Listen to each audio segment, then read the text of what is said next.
tous. Réveil ce matin. Il est 7 h environ. Du coup, opération petit déjeuner. Et puis après, on va sur le circuit parce qu'il y a le briefing ce matin.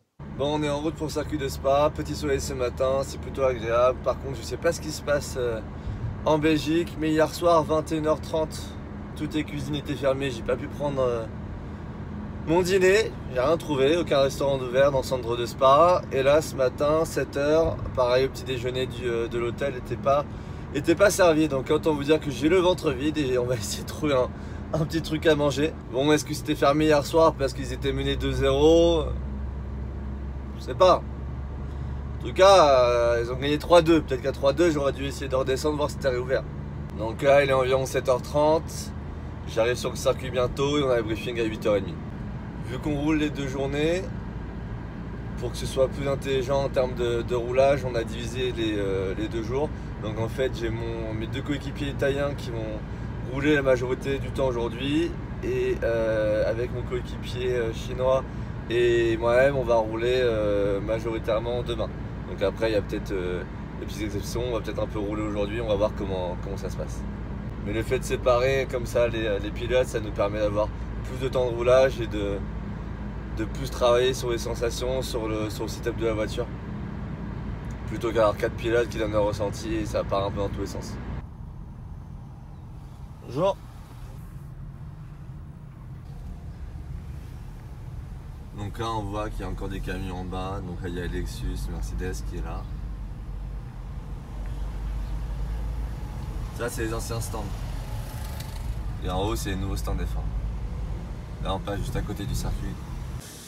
Là en dessous c'est tout l'espace pneumatique. Et forcément avec toutes les voitures qu'il y a, il y a des gros besoins. Donc la structure est quand même assez conséquente. Et toute la journée ils montent, démontent des pneus. Pour pouvoir qu'on les exploite ensuite pour les essais. Donc derrière moi c'est le semi du team. Et je vais vous montrer comment c'est à l'intérieur. Hop, je vous embarque. Donc en fait il y a plusieurs compartiments, là c'est pas de plafond parce qu'en fait il y a 2 étages. Donc on va mettre des voitures en bas et en haut sur la deuxième partie derrière par avant. Et en fait on a toute cette zone là qui est réservée pour les pilotes et pour faire les débriefs entre chaque séance. Donc c'est ici qu'on se change, et ici qu'on regarde des acquisitions de données, qu'on travaille avec notre ingénieur de course et notre team manager. Voilà, donc c'est assez confortable. On a vu sur les fenêtres, sur l'extérieur avec les fenêtres. On a même la climatisation qui fonctionne déjà parce qu'il commence vraiment à faire déjà chaud ce matin. Donc voilà, vous savez tout. Potentiellement pendant les 24 heures de Spa, pendant la course, c'est ici que je vais dormir. Donc je m'aménagerai un petit espace et puis pour récupérer ce sera très bien. À proximité de la voiture, comme ça, prêt au besoin. Donc là c'est parti pour le briefing avec tous les pilotes à l'intérieur. Là c'est Alex, mon coéquipier. On attend pour rentrer pour avoir les consignes. I'm sure that you are going to have an enjoyable day. The sun is already there, so everybody likes to go on track, I think, so everybody is very hot for it. But... Donc dans le stand, vous avez ma Lamborghini, à côté on partage le stand avec des Ferrari, au bout des Mercedes, et en voisin direct on a également 3 Lamborghini. Il est 8 h 30 à peine, il fait déjà 29 degrés. Je pense que ça va être une journée très chaude. Et du coup physique dans la voiture.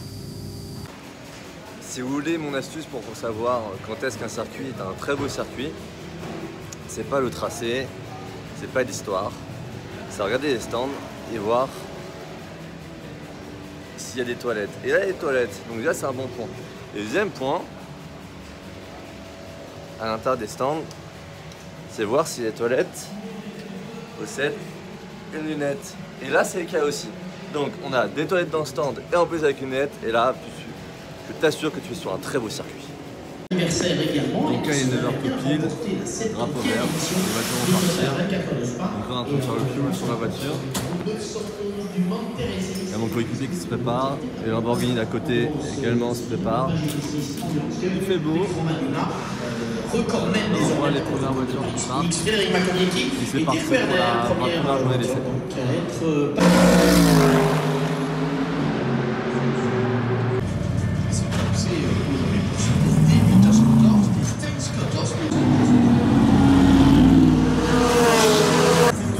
des voitures présentes. Là, on a une première Aston Martin. Ferrari 488 GT3, Aston Martin GT3. Mercedes AMG.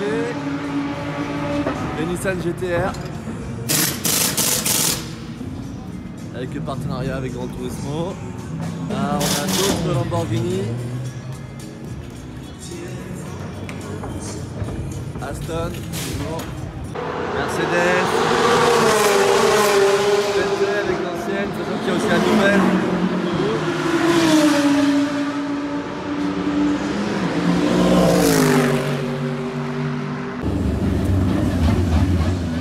Là, une CJ3. Donc là, laissez-moi vous montrer le rêve de tout pilote. C'est ça, c'est l'or noir. C'est pas le pétrole, c'est les pneus neufs.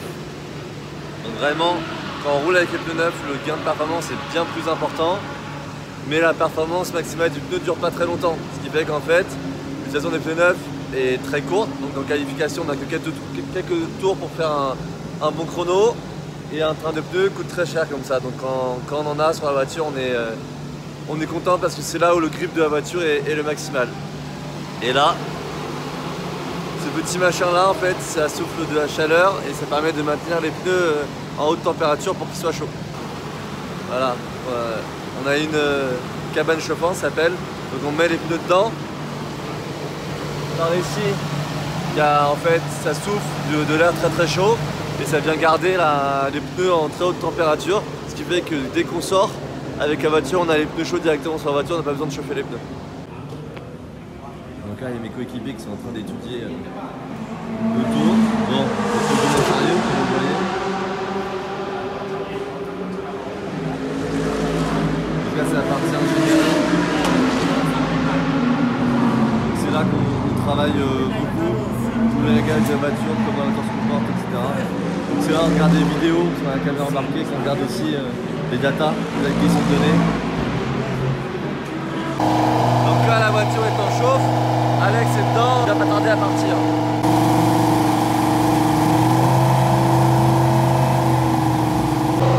Pour le moment, il n'y a pas de pneus, il n'y a pas de roues sur la voiture. Comme je vous l'ai dit, ils sont en cabane chauffante. On attend au dernier moment avant de mettre les pneus pour pas qu'ils perdent en température avant de partir. Donc là, juste avant de partir, il y a eu drapeau rouge. Donc toutes les voitures sont rentrées au stand, il n'y a plus personne en piste, c'est-à-dire qu'il y a quelque chose sur la piste, soit un accident, soit un débris. Il y a quelque chose qu'il faut dégager. Donc là, toutes les voitures rentrent et personne n'a le droit de rouler pour le moment. Donc là, ils ont été chercher les pneus en cabane chauffante, ça vient de passer l'air. Donc il récupère les pneus, on part avec les pneus usés. Là, ils installent les pneus sur la voiture. Tout le système des V1.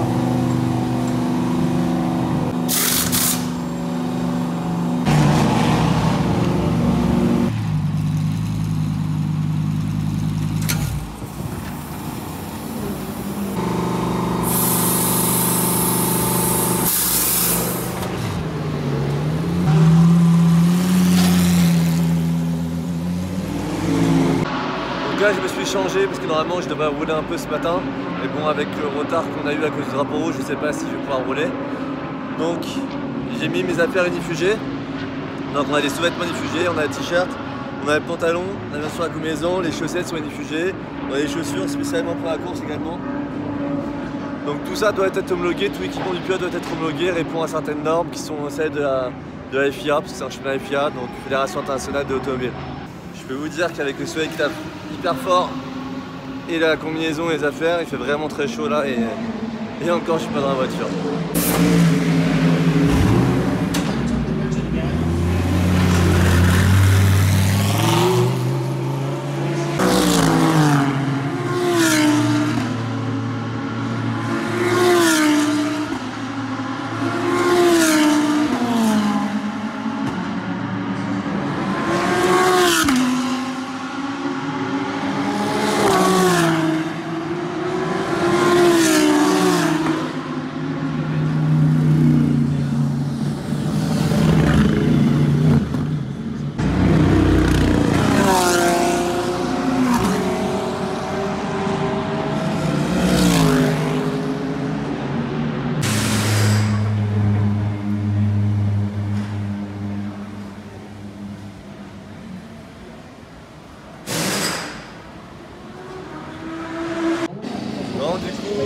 troisième drapeau rouge ce matin, c'est bientôt la fin de la séance matinale, donc il y a toutes les voitures qui vont rentrer, on n'a pas pu faire beaucoup de tours. Je ne suis pas monté dans la voiture encore.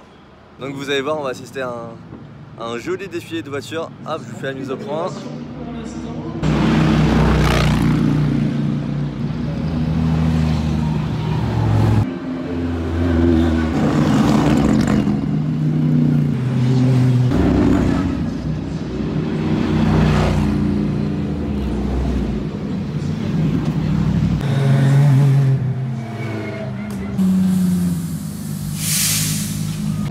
Donc quatrième drapeau rouge de la matinée. La voiture rentre avec toutes les autres. Maintenant c'est l'heure d'aller manger. L'heure du repas. Du coup on va profiter de la pause déj pour que je continue à vous expliquer les caractéristiques techniques de la voiture. Donc on avait commencé la vidéo hier à ce sujet avant d'être interrompu. Donc si vous n'avez pas vu la vidéo, vous pouvez la voir. C'est la vidéo partie 1. Voilà, partie 1. Et donc là on voit que l'équipe est en train de travailler sur la voiture. Donc on va aller voir ça. Donc là ce qu'ils font, c'est ce qu'on appelle une dalle. Donc en fait ils mettent la voiture et vérifient tout le parallélisme de la voiture. Donc en fait quand elle roule, souvent elle bouge, elle se dague un petit peu. Et donc là en fait le principe c'est d'en mettre la voiture droite et de la contrôler. Voilà. Donc systématiquement après une grosse session, on fait une dalle pour contrôler la voiture. Concernant la motorisation, voilà, donc c'est le moteur d'origine. C'est le moteur de l'Huracan traditionnel. Sauf qu'ici, au lieu de faire toute sa puissance comme un moteur de série, il est bridé. Donc ça c'est la réglementation qui l'impose et en fait toutes les voitures qui sont ici sont bridées. Donc elle fait moins de puissance que la voiture d'origine. La puissance doit se situer entre 500 et 550 chevaux en fonction de la balance de performance que je vous ai expliqué dans la première vidéo. Alors, donc en fonction de la bride qu'on a au niveau du moteur. Voilà, ce qui n'empêche pas la voiture d'être des dizaines de secondes plus vite autour qu'une Huracan traditionnelle. Au niveau de la boîte de vitesse, donc c'est une boîte 6 vitesses qu'on commande au volant, donc c'est plus du tout la boîte d'origine, hein, c'est une boîte de compétition qui est beaucoup plus efficace, parce qu'une boîte d'origine ne supporterait pas un usage intensif comme en compétition, et la boîte qu'on a est encore plus rapide, plus efficace que celle de série. Concernant le poids de la voiture, là aussi c'est une histoire de balance de performance, donc on peut avoir plus ou moins de lest. La voiture de base doit faire environ 1 tonne 250 et en fonction du lest, on a un peu plus de poids. Et en fonction des réglages aéro, grosso modo, la voiture a une Vmax qui approche les 290 km/h. Voilà, donc c'est encore une fois moins qu'une voiture de série, mais le but ici, c'est qu'elle soit très rapide sur un tour. Donc en fait, qu'elle soit collée le plus possible au sol. Donc en fait, pour qu'elle soit collée au sol, comme on avait vu, il y a plein d'aéros, donc que ce soit l'aileron, que ce soit le pare-choc avant, et les petits appendices, etc. Ce qui fait que ça vient en fait se confronter à l'air et du coup la voiture est moins rapide en ligne droite. Mais du coup elle est beaucoup plus rapide dans tous les virages et en fait le virage le plus célèbre de Spa, donc le Raidillon, passe a priori, donc j'ai pas encore fait, mais il doit passer pas loin à fond, voire à fond en qualif. Et voilà, donc c'est assez impressionnant parce que c'est impossible de faire avec une Huracan de série. Avec une Huracan de série, on serait obligé de freiner avant d'aborder le Raidillon. Donc voilà, la voiture est en partie démontée. Donc on peut voir que tout est en carbone. Par exemple, le passage de roue est entièrement en carbone. Hop, la coque de la voiture, tout est carbone en fait. Ce qui fait que la voiture est beaucoup plus rigide qu'une Huracan traditionnelle. Donc ce qui permet aussi de participer à l'efficacité globale de la voiture. Et donc elle est plus rigide mais aussi beaucoup plus légère. Voilà, donc ça c'est le capot de la voiture qui est démonté. Et vous voyez en fait que le prendre à une main, c'est très léger. Donc je vais vous parler un peu de la déco de la voiture. Donc comme vous avez vu, elle est bleu, blanc, rouge aux couleurs françaises. C'est la plus française des italiennes finalement. Et voilà, et après on a différents stickers sur la voiture. Donc en fait tous ces différentes entreprises, c'est des partenaires. Donc voilà, sachant que nous pilotes en fait on finance dans la majorité on finance nos saisons avec l'apport financier des partenaires. Donc qui sont après présents sur les courses en soutien, on fait des actions de com avec eux. Bah, le but c'est que ce soit donnant-donnant. Donc bien entendu ils sont attentifs aux résultats de la voiture. À savoir que sans mes partenaires du coup je ne pourrais pas être présent aujourd'hui, je ne pourrais pas faire les championnats auxquels je participe. Donc voilà, c'est très important pour un pilote d'être entouré de partenaires et si c'est des partenaires de longue durée, c'est encore mieux. Et donc quand nos partenaires viennent sur le circuit, le but c'est qu'ils vivent la meilleure expérience possible. Donc soit ils viennent directement en famille, soit ils en profitent pour inviter des clients, des fournisseurs pour développer un peu leur business. C'est aussi ça le but. Et voilà, donc le but c'est vraiment une histoire d'échange, qu'ils soient aussi contents en repartant que nous on peut l'être à prendre du plaisir au volant des voitures grâce à eux. Et donc au-delà de l'aspect purement sportif, il faut qu'eux aussi s'y retrouvent dans les aspects commerciaux. Et donc qu'on a une belle visibilité comme ça dans les championnats, qu'on a des marques qui sont liées à l'automobile ou qu'on veut faire profiter des invités d'une expérience formidable, c'est vraiment l'occasion. Parce qu'en termes de visibilité, c'est des courses qui sont diffusées sur les plus grosses chaînes européennes. Il y a aussi la retransmission sur leur propre chaîne qui compte plusieurs centaines de milliers d'abonnés. Et c'est également maintenant renforcé avec la présence de grosses têtes d'affiche, donc avec des vainqueurs des 24 heures du Mans, des pilotes de DTM, des anciens pilotes de Formule 1. En termes de célébrités aussi, on a Chris Harris que vous devez connaître, c'est le représentateur de Top Gear. Il y a 2 ans, c'était le groupe Linkin Park, c'était mon groupe préféré, qui a donné le départ de la course, donc il y a toujours beaucoup de célébrités qui sont présentes ici. Sachant que le championnat Blancpain est connu en fait pour être très bien organisé au-delà de l'aspect sportif également. Donc, par exemple, au 24 heures de Spa, il y a toujours des concerts, il y a un feu d'artifice à la fin, il y a beaucoup d'animations, avec beaucoup d'attractions pour les spectateurs et notamment, vous voyez, ils peuvent se balader un peu partout, être en contact des pilotes, rentrer dans les stands, voir un peu comment ça travaille. Par exemple, pour F1, c'est pas du tout le cas avec beaucoup de barrières. Là, par exemple, sur la journée d'essai, c'est ouvert à tout le monde, c'est gratuit. Donc voilà, donc tous les locaux ou même les fans peuvent venir sur place et profiter de cette belle journée, être au contact de cette ambiance qui est un peu magique. Là, on est début d'après-midi, faire le premier tour dans la voiture. Donc ça fait depuis 2015 que j'ai pas roulé, il va falloir se remettre dans le rythme et retrouver les marques sur le circuit. Donc là, je sors de la voiture, ce qui explique ma coupe de cheveux un peu folklore. Donc j'ai pu faire 4 tours chrono cet après-midi pour le moment. Et là je travaille avec la vidéo. Comme ça je compare en fait mes trajectoires avec celles de mes coéquipiers. Et après quand la voiture sera revenue, parce que là c'est mon coéquipier qui est en route, on déchargera les datas et je pourrai comparer les données par rapport à eux. Nouveau drapeau rouge, toutes les voitures sont entrées. Et du coup, Alex fait un peu devant Andrea.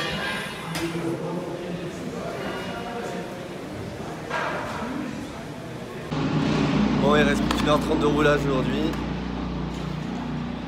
Là, Andrea a mis les pneus neufs. Il revient de son run. Avec son run, on est 3ème de la catégorie.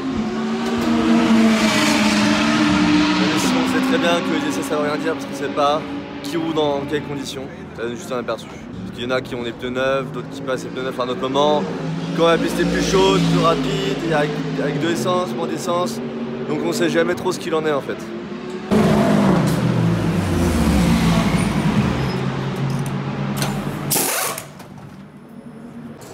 Donc là j'étais reparti pour faire un tour, pour faire des tours cet après-midi. Mais il reste plus beaucoup de temps dans la séance, il reste plus que 40 minutes. Et là, premier tour, il se met à pleuvoir sur la moitié du circuit, alors qu'il est beau. Bon, c'est comme ça. Hein. Bon, du coup, fin de journée sous la pluie. Il reste que quelques minutes, mais là, il pleut vraiment.